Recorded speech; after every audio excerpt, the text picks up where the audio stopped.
Anyone can be a target for the scammers of this world, and if you're famous, they can involve tens of millions of dollars. Earlier this week, YouTube star and former Vine star Logan Paul hosted a video of himself opening a package containing the rarest Pokemon card in history.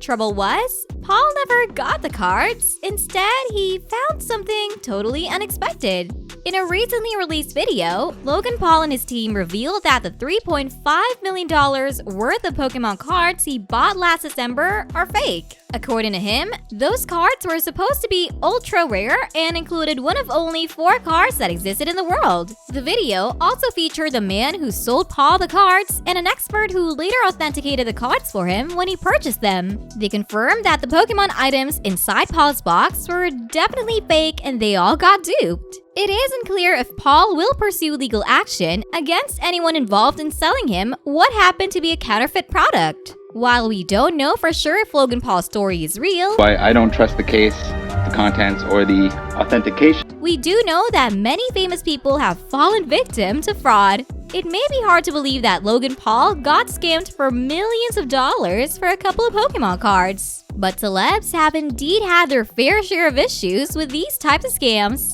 Let's take a look at some other celebrities who've been conned and how much they've actually lost. Tiger Woods. You might think that a high-profile professional athlete like Tiger Woods has to worry about his personal information only from paparazzi and gossip columnists. But in the late 1990s, Tiger Woods was a victim of identity theft. The man who stole his information was Anthony Lamar Taylor. He may not look like a golf's best player, but one man managed to use Woods' social security number and name to open bank accounts and purchase things like a 70-inch TV, some stereos, and a used luxury car. The man who stole his information was Anthony Lamar Taylor. According to a report, Taylor pleaded guilty in 2008 for his role in the scam, which involved more than $200,000 in purchases using Tiger Woods' identity. According to reports, Taylor didn't break into any of Tiger Woods' homes or offices. He simply stole the golfer's identity from an Arizona Department of Motor Vehicles office where he worked as an intern in 1996. He then opened bank accounts using that ID and spent years buying things with it without getting caught. Tiger Woods alerted authorities after noticing fraudulent activity on his credit report around 1999. That led to Taylor's arrest in 2003. Cindy Crawford and Randy Gerber. Cindy Crawford and Randy Gerber were fooled into giving their nanny's boyfriend $100,000 in exchange for a photo of their daughter tied up. Edis Kayalar, a male model from Turkey, took a photo of Cindy Crawford's 6-year-old tied up in ropes and sent it to the couple. He then told them to pay him $100,000 or he would release the image to the media. This is when the police got involved. They traced Kayalar back to Turkey, where they arrested him and extradited him back to the US on extortion charges. Liv Tyler. In 2010, Liv Tyler's managers noticed that she was getting multiple charges for purchases she did not make. Unfortunately for Tyler, the California-based dermatologist Marie Hashimipour was behind all of the unauthorized transactions. Hashimipour was a fan of Tyler's and had access to her credit card information. She used the actress's information to make purchases at an array of high-end stores. In May of 2010, Hashimipour charged Tyler $46,000 in unauthorized purchases. The Armageddon Stars team contacted authorities and alerted the credit card companies of the fraud. However, Hashimipour continued to make purchases until her scheme was discovered by police. Hashimipour was arrested in June 2010 after she made an additional $42,000 of fraudulent charges against Tyler's account. The dermatologist pleaded guilty to charges of felony, grand theft, and identity theft in January 2011. She was sentenced to 3 years in prison for her actions. The dermatologist was also banned from working with celebrities for 2 years. Courtney Cox and Ben Stiller. A decade ago, Dana Giacchetto was a stockbroker to the stars. Famous Hollywood actors and actresses came to him for financial advice and he would help them invest their money. It sounds like a wonderful way to make money, but it's also illegal. Thing is, Giacchetto never actually did any of the investing for his clients. Instead, he used their money to fund his own lavish lifestyle. Giacchetto's clients included Ben Stiller, who lost $250,000, and Courtney Cox, who lost between $1 million and $2.5 million. According to reporters, Giacchetto also stole millions of dollars from a number of A-list clients after gaining their trust. In 2004, he was arrested and charged with fraud. He was caught after spending some of his clients' money on luxuries like $10,000 watches and $100,000 diamond earrings. The con artist used his clients' money to buy cars, designer clothing, a $2.2 million apartment in New York City, and artwork. In total, he stole $50 million from his celebrity clients. Giacchetto pled guilty and was sentenced to 5 years in prison. He was also ordered to pay over $6 million in restitution. The moral of the story? If someone tells you that they can help you make big bucks with minimal effort, just say no.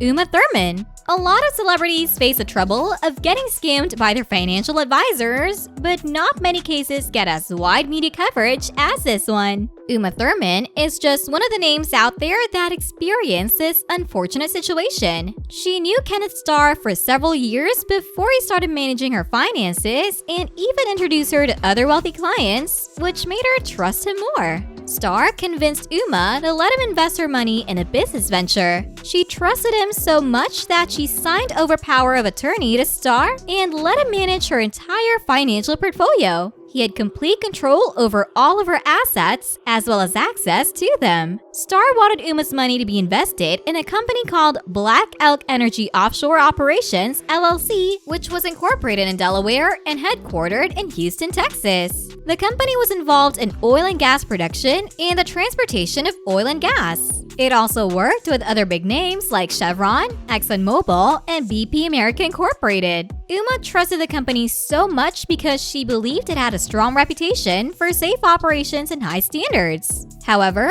it turned out that the company was actually involved with illegal practices and violated safety regulations. Court documents revealed that Starr had been running a Ponzi scheme where he would use money from new investors to pay off old ones. He didn't invest any of the money, but he used it as his personal piggy bank instead. Eventually, Uma Thurman realized she had been scammed and sued Starr for $6 million in damages. Elton John. The singer-songwriter, who has won countless awards including a Grammy and an Oscar, has had his fair share of bad press. However, no one would have thought he was capable of being scammed of $29 million. In 2003, Elton filed a lawsuit against his former managers, claiming that they had mismanaged over $29 million, which led to heavy financial losses for him. After 3 years of taking legal action, the case was dismissed by the judge, who claimed that there was no sufficient evidence to prove fraud or negligence. Even though he lost the case, Elton had to pay $10 million in legal fees, which costed him another $17 million after taxes. He ended up losing close to $40 million due to bad management and poor legal advice. Noel Edmonds. Back in 2017, Edmonds, who rose to fame as a host to the quiz show Deal or No Deal in the UK, filed a lawsuit against Lloyds Banking Group for its handling of HBOS reading. Edmonds accused the bank of making loans that were never going to be repaid and claimed that Lloyds had failed to realize the dangers involved in lending money to high-risk businesses. He claimed emotional distress and loss of future earnings due to his business collapse, missing out on at least 70 speaking engagements and lost personal wealth worth $45 million. The former TV presenter isn't alone. A group of 1,000 companies are taking legal action against Lloyds over the scam. Robert De Niro. In the art world, Robert De Niro is a big deal. His father made some very well-known paintings in the 1960s and 70s that have turned into valuable collectibles.